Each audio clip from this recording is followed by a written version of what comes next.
এক আকাশ অভিমান নিয়ে চিরতরে দেশ ছেড়ে চলে গেলেন জনপ্রিয় content creator RS Fahim Chowdhury. Viewers, পুরো ভিডিওটি শুরু থেকে শেষ পর্যন্ত দেখে অবশ্যই আপনার মূল্যবান মতামতটি জানিয়ে দিন। দেশের জনপ্রিয় স্টান্ট রাইডার ও content creator RS Fahim Chowdhury দেশ ছেড়ে পাড়ি জমিয়েছেন মালয়েশিয়া। তবে এটি কোনো সাধারণ ভ্রমণ নয়, বরং তিনি স্থায়ীভাবে দেশ ত্যাগ করেছেন বলে জানা গেছে।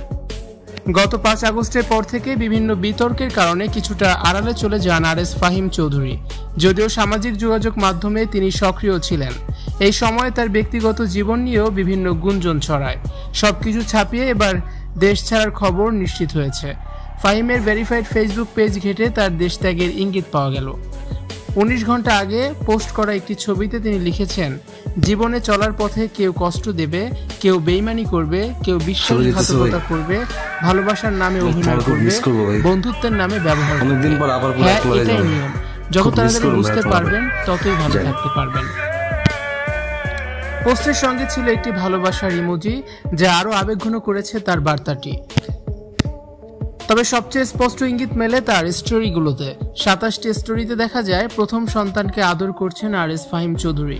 এরপর স্ত্রী মানজিয়া ও সন্তান সহ গাড়িতে তোলা একটি ছবিতে তিনি লিখেছেন, আমি আপনাদেরকে মিস করব।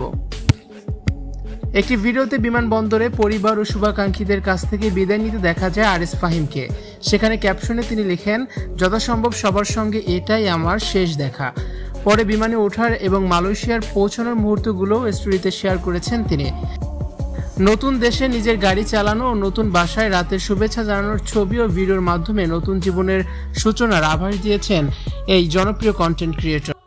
RS ফাহিম চৌধুরীর হঠাৎ দেশ ছাড়ার ঘটনায় তার অনুরাগী ও নেটিজনদের মধ্যে মিশ্র প্রতিক্রিয়া দেখা দিয়েছে।